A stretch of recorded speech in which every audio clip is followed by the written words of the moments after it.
You just realized your business needed to hire someone yesterday. How can you find amazing candidates fast? Easy. Just use Indeed. Stop struggling to get your job post seen on other job sites. With Indeed sponsored jobs, your post jumps to the top of the page for your relevant candidates, so you can reach the people you want faster.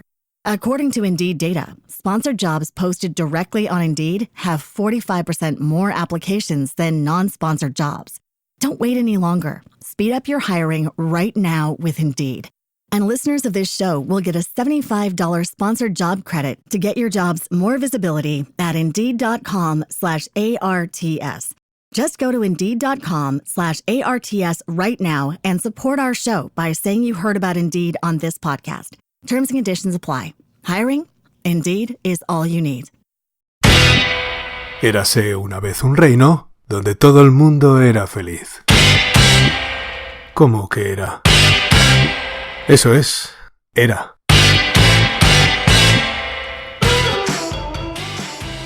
Pues sí que empieza mal el cuento. Y cómo desde nuestra tierna infancia entendíamos que estos inicios evocaban felicidad eterna cuando ya empezaban con la premonición del final a tanta felicidad. En fin, todo acaba. ¿Pero de qué estamos hablando? Me estoy adelantando y aún no he introducido a nuestros 3 elementos que titulan el podcast. Pues a ver, se trata de conceptos emparentados por el devenir de la imaginación filosófica y el uso y abuso del lenguaje. Utopía y distopía, hermanos gemelos bien distintos, con mismos deseos, pero con destinos dispares. Y ucronía, primo tercero por parte de madre y un lamento crónico por decisiones pretéritas. Y cuando digo abuso, lo hago desde la acepción recóndita y excepcional de excederse hasta tergiversar su significado manteniendo aunque sea un delicado hilo conductor con su raíz. Entonces, para fomentar el entretenimiento del escuchador y su propio debate mental, jugaremos primero con el uso y abuso de, en este caso, utopía. Pero ni siquiera sé lo que es la utopía. Vale. Pierde su gracia, pero tendré que recurrir a la definición de la RAE. Esta entiende por utopía 2 acepciones. En primer lugar, el plan, proyecto, doctrina o sistema deseables que parecen de muy difícil realización. En segundo lugar, la representación imaginativa de una sociedad futura de características favorecedoras del bien humano. Así que el concepto parece que tiene cierto alcance, envergadura, según la RAE. Así pues, ¿una pareja puede mantener una relación utópica? Al parecer sí. Se trata de un proyecto, al menos para los que visualizan la relación con algo de futuro. Para los que no, pues funcionará de aquella manera, o no, a saber. Se ha escrito mucho sobre relaciones e intervienen demasiadas variables como para dar lecciones. De hecho, la variable más caótica e impredecible es el propio ser humano. Con esto ya lo he dicho todo. Lo que decía. Al empezar por la definición de la RAE se acabó la gracia del debate. En fin. Todo está sujeto a ser utópico. Una religión, un dogma, una doctrina sin principios religiosos, una empresa con o sin dogmas, un bol de avena con leche y trozos de manzana cortado en juliana, aunque sea formato exclusivo para la cebolla, el salpicadero del Tesla para tu tipo de conducción, en fin. El único requisito es que esté involucrada la participación de diferentes partes.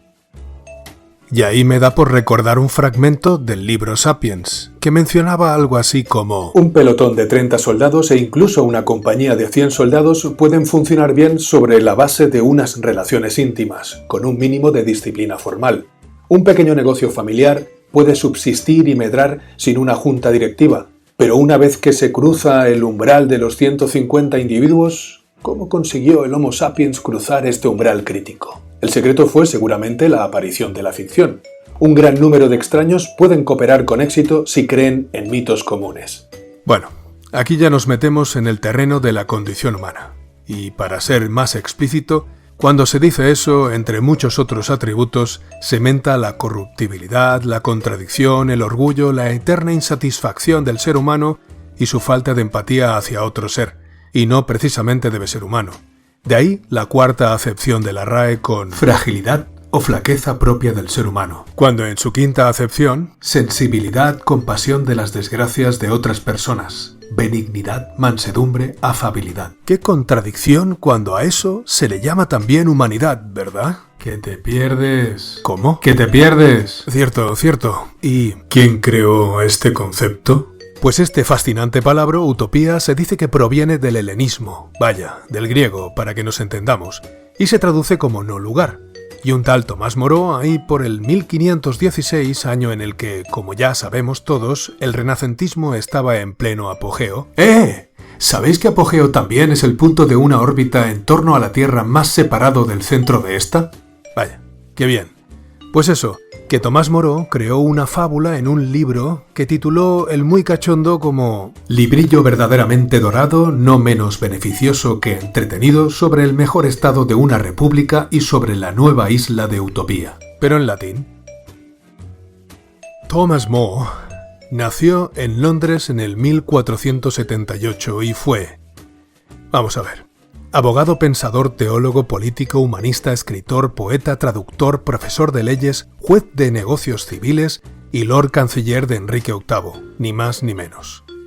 ¿Que por qué se le llama Tomás Moro? Pues resulta que fue declarado culpable de alta traición y condenado a muerte mediante decapitación, por oponerse a que el rey Enrique VIII se autoproclamase cabeza de la nueva Iglesia anglicana, y por ello, en el siglo XIX, fue beatificado como Santo Tomás Moro. ¿De acuerdo? ¿Y? ¿A dónde íbamos?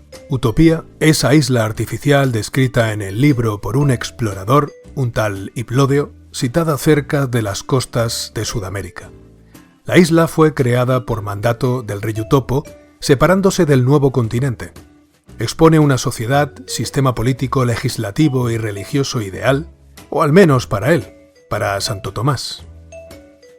No interpretéis mal rechazo alguno a mi comentario este último. Ahí no entro. Solo comunico. No maten al mensajero, por favor. Bien. ¿Pero qué es la distopía? Cierto. Por simplificar, distopía es el antónimo de la utopía. Me parece curioso de que en las obras de referencia basadas en mundos distópicos, bajo mi interpretación particular, siempre me dio la sensación de que éstas surgen de la búsqueda hacia un mundo ideal, es decir, utópico, por supuesto. Pretensión que se va torciendo y desemboca en una distopía. Bueno, no voy a mentiros, mientras escribía estas líneas sobre mi interpretación encontré la referencia a un estudio de la Universidad de Oxford llamada Distopía, una historia natural, que dice algo así como que las distopías funcionan como críticas a los intentos de implementar varios conceptos de utopía. En fin, lo que yo decía. ¿Quién creó este concepto? No fue Thomas More en busca de la contraparte de su idealizada isla utopía. No fue él. Él se concentró en el desarrollo de ficcionar... Pues sí, ficcionar existe. Así es. Thomas More se concentró en ficcionar la isla utopía y no fue hasta la segunda mitad del siglo XIX que John Stuart Mill, a quien se le atribuye la cuña del término, otro político y filósofo inglés, lo usó en un discurso en una intervención parlamentaria. Aunque el uso del concepto, no del palabra, ya se manifiesta en el siglo XVIII a través de una obra que, interpretada en la superficie como del género de aventuras e infantil, pero que, con las adecuadas correcciones de las dioptrías interpretativas, se vislumbra una sátira de la condición humana y crítica a la sociedad en la gran obra maestra Los viajes de Gulliver del irlandés Jonathan Swift. El título original está a la altura del contenido y versa así. Viajes en las varias remotas naciones del mundo en 4 partes por Lemuel Gulliver, primero cirujano y luego capitán de varias embarcaciones. ¿Se pronuncia Gulliver o Gulliver? ¿Qué más da? ¿Y qué pasa con la ucronía? Vaya forma de cortar. Ya va. No se me precipite. Que aun siendo el primo tercero, no me olvidé de invitarlo a la fiesta. A ver, ¿dónde dejé la chuleta? La ucronía es un concepto más reciente, contemporáneo, pero que siempre ha residido en el imaginario colectivo. Es el clásico ¿qué pasaría si?, pero llevado al pasado con ¿qué hubiera pasado si? Voy a poner un ejemplo.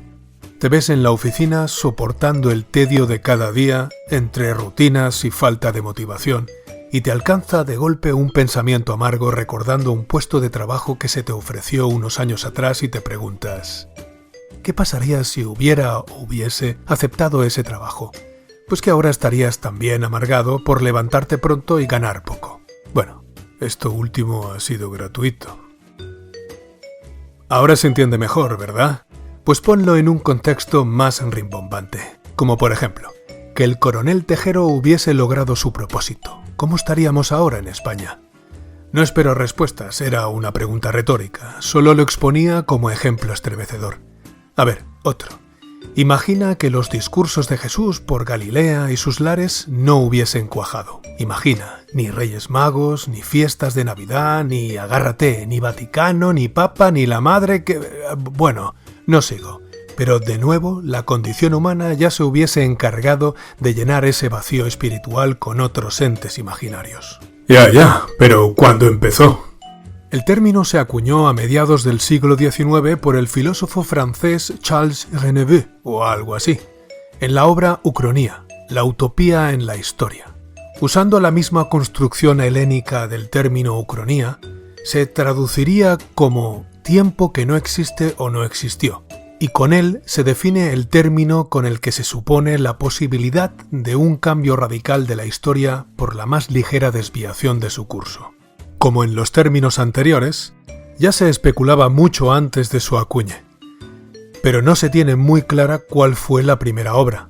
Se dice que esta podría ser la de Tirant lo Blanc, publicada en 1490, donde imagina la derrota de los otomanos impidiendo que conquistasen Constantinopla y permaneciese en manos de los católicos. Lo cierto es que la temática más recurrente en este género son los contextos bélicos. ¿Qué libros de referencia, y no tanto, hay por ahí? Es verdad. Alguien no acostumbrado a este podcast se estará preguntando de qué va esto. Pues ahora es cuando lo cuento para los despistados / recién llegados. Este es un podcast de literatura. Sí, de literatura. Vaya, qué tétrico ha sonado eso. Ostras, ¿por dónde íbamos? ¿Qué libros de referencia, y no tanto, hay por ahí? Si nos acercamos sigilosamente al tema, están los clásicos, y os dejo a vosotros que me digáis si de utopía o de distopía, que en el fondo alguno puede ser el principio de uno para acabar como el otro. Ahí os lo dejo. 1984 de George Orwell, Un mundo feliz de Aldous Huxley, Fahrenheit 451 de Ray Bradbury. Seguro que algunos habréis pensado en que habrá relatos idealizando relaciones, sociedades, adelantados a los palabras creados y alentados por Santo Tomás Moró. Pues sí, hay clásicos también. República de Platón, La ciudad de Dios de San Agustín de Hipona, La ciudad del sol de Tommaso Campanella y La nueva Atlántida de Francis Bacon. De mi cosecha propia, fuera de los clásicos, me gustaría recomendar una obra que me revolvió. El país de las últimas cosas de Paul Auster, con un marcado contexto distópico que, según el autor, plasma la metáfora de la sociedad de consumo, pero que cada uno saque sus conclusiones. Yo no lo vi. Y obras usando al primo tercero, Ucrónico, tenemos algunas que os sonarán por haber sido adaptadas en series y películas. Por ejemplo, Watchmen, la novela gráfica de Alan Moore, contada en los años 80 a partir de un escenario donde unos personajes enmascarados aparecieron en la década de los 40, cambiando el curso de la historia. La trilogía de novelas Neanderthal Parallax, donde los neandertales no solo no se extinguieron, sino que pasan a ser la especie dominante, extinguiendo, eso sí, al Homo sapiens. La famosa obra adaptada de Philip K. Dick, El hombre en el castillo, donde muestra un mundo en el que los nazis vencieron en la Segunda Guerra Mundial, tema muy recurrente este, como también en la novela adaptada al cine Patria, de Robert Harris, y La noche de la esvástica, de Catherine Bardellkin, mostrando un mundo controlado por los nazis y los japoneses más de 700 años después del fin de la guerra. Por cambiar, también tenemos un conato del género con la obra de Stephen King 23-11-63, donde el protagonista se sumerge en la que llama la madriguera del conejo, apareciendo en el 1958, sugiriéndole frustrar el asesinato de John Fitzgerald Kennedy. Otro conato sutil es el que plantea el gran Haruki Murakami en su trilogía 1Q84, repartiendo referencias explícitas a George Orwell y su 1984, véase el título de la obra, y aderezándolo con su reconocido toque fantástico de todas sus novelas. De corte fantástico tenemos Sangre de Dragón, el linaje maldito de Sam Lozano, donde el Imperio bizantino sigue en pie en pleno siglo XX y es gobernado por Vlad el Empalador. Aunque todas son eminentemente de corte bélico, hay sobre la Guerra Civil Española como El coleccionista de sellos de César Mallorquí o En el día de hoy de Jesús Torbado, pero también encontramos temas menos, digamos, relevantes en el discurrir de la historia, pero rimbombantes igual, como ¿qué ocurriría si hubiesen anulado el gol marcado por la mano de Dios?, publicado en un libro de relatos titulado Ucronías Argentinas en 2008 por periodistas de la revista Barcelona. ¿Con qué música lo acompañaría? Aquí no ha habido literatura que amenizar con música, pero sí que descubrí Minimal Stories de Laurent Dury, compositor francés al que le gusta el uso del instrumento en vivo. Empezó su carrera en Inglaterra, componiendo para la televisión británica. De fondo estáis escuchando Cat's Whiskers.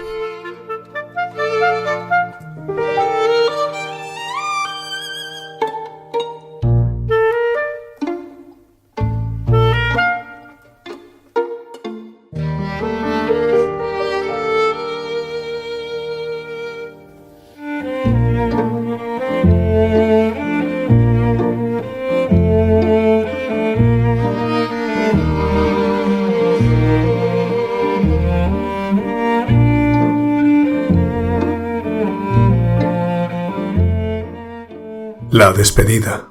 Este repaso a algunos les infundirá ganas de leer, a otros brujulear por las redes en busca de más información sobre estos temas, para acabar leyendo algo, espero.